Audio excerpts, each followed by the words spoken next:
Apa itu radang? Selama kita hidup, pasti kita sudah sering sekali mendengar kata radang. Saat mendengar kata radang, kita selalu mengidentikannya dengan radang tenggorokan, yang kita kenali saat terasa nyeri, nelan, demam, dan suara yang serak. Namun sesungguhnya, apa itu radang? Radang dalam lingkungan medis dikenal dengan istilah inflamasi. Inflamasi merupakan bagian dari reaksi imunitas oleh jaringan tubuh pada saat terjadi infeksi dan kerusakan jaringan. Sehingga reaksi inflamasi dapat terjadi pada seluruh jaringan tubuh manusia. Reaksi yang terjadi dapat berupa komponen sel dan juga komponen protein. Komponen sel yang terlibat dalam reaksi imun ini adalah sel sentinel dan sel fagosit, yang merupakan bagian dari sel imun bawaan. Komponen protein yang terlibat dalam respon ini dikenal sebagai mediator inflamasi. Secara sederhana, mediator inflamasi merupakan protein yang berperan sebagai alat komunikasi antar sel, sehingga masing-masing sel dapat memberikan respon sesuai dengan kebutuhan. Untuk memahami proses ini lebih mudah, mari kita gunakan contoh berupa luka sayatan pada permukaan kulit. Hal ini akan mengakibatkan kuman dari permukaan kulit dapat masuk ke dalam jaringan kulit. Kuman tersebut dapat dikenali oleh sel-sel sentinel pada jaringan kulit. Kemudian, akan terjadi aktivasi dari respon peradangan dengan mengaktifasi sel-sel sentinel dan sel fagosit. Sel fagosit, seperti neutrofil dan monosit, merupakan salah satu jenis dari sel darah putih. Sehingga, secara normal, sel-sel ini terdapat di dalam pembuluh darah. Untuk dapat mencapai jaringan tempat kuman berada, diperlukan adanya proses migrasi. Proses migrasi dari sel darah putih ini antara lain sebagai berikut. Saat terjadi kerusakan jaringan atau ada kuman yang berhasil masuk, sel-sel sentinel pada jaringan akan teraktivasi dan mengeluarkan mediator inflamasi. Mediator inflamasi tersebut antara lain berupa TNF-alfa, prostaglandin, dan interleukin 1. Masing-masing mediator inflamasi tersebut akan mengakibatkan pelebaran pada dinding pembuluh darah. Selain itu, TNF dan interleukin 1 serta beberapa molekul lainnya juga akan membuat sel pada dinding pembuluh darah memunculkan protein untuk membantu perlekatan leukosit. Protein ini dikenal sebagai selektin. Permukaan neutrofil memiliki karbohidrat yang dapat berikatan dengan selektin, sehingga saat selektin muncul pada permukaan dinding pembuluh darah dan leukosit berupa neutrofil sedang lewat di depannya, dapat terjadi ikatan.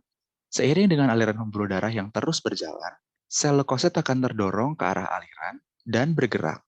Namun demikian, karbohidrat pada permukaan neutrofil akan tetap berikatan dengan selektin, sehingga leukosit terlihat seperti berguling pada permukaan dinding pembuluh darah. Selain karbohidrat yang berikatan dengan selektin, dinding neutrofil juga memiliki protein lain yang disebut dengan integrin. Integrin merupakan molekul yang memiliki kemampuan melekat sangat lemah. Namun, saat terjadi kerusakan jaringan atau kuman yang berhasil masuk, mediator inflamasi yang dikeluarkan oleh sel sentinel dapat meningkatkan kemampuan ikatan dari molekul tersebut. Dinding pembuluh darah kemudian juga akan mengeluarkan pasangan dari integrin yang disebut sebagai ICAM1. Ikatan antara integrin dengan pasangannya akan bersifat sangat kuat sehingga dapat mengakibatkan perubahan struktur pada leukosit. Neutrofil kemudian akan menjadi lebih pipih. Setelah melekat kuat pada permukaan dinding endotel, neutrofil perlahan-lahan akan bergerak ke antar celah sel endotel sehingga dapat keluar dari dinding pembuluh darah. Setelah keluar dari dinding pembuluh darah, neutrofil kemudian akan mendekati kuman dan mulai melakukan proses fagositosis untuk mengeliminasi kuman. Setelah sel-sel fagosit mencapai jaringan tempat kuman berada, akan dimulai proses pemusnahan kuman dengan cara fagositosis. Proses ini dimulai dengan neutrofil yang semakin mendekati kuman dan mengenali kuman melalui protein pada permukaan sel kuman. Kemudian, neutrofil akan menyelubungi permukaan bakteri sehingga lama-kelamaan seluruh bagian kuman berhasil termakan oleh sel fagosit.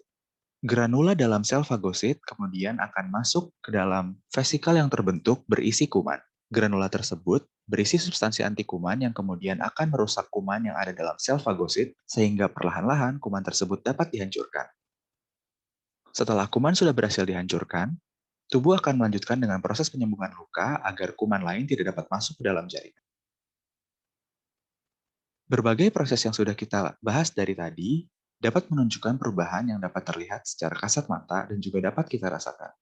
Perubahan tersebut antara lain berupa kemerahan pada area sekitar luka, pembengkakan di area sekitar luka, dan juga terasa hangat di area sekitar luka.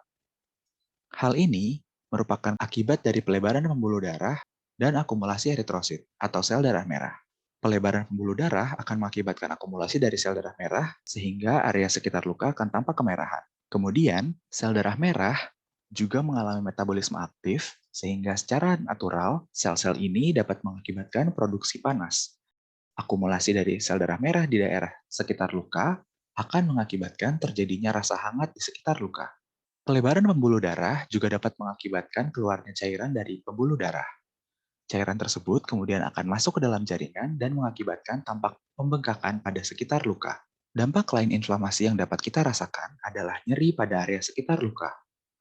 Hal ini terjadi akibat mediator inflamasi yang menstimulasi ujung saraf di sekitar luka, sehingga sinyal tersebut diinterpretasi oleh otak sebagai rasa nyeri, dan kita bisa merasakannya sebagai sensasi nyeri. Jadi, lain kali, jika teman-teman menemukan tanda-tanda ini, ingatlah bahwa itu merupakan proses peradangan.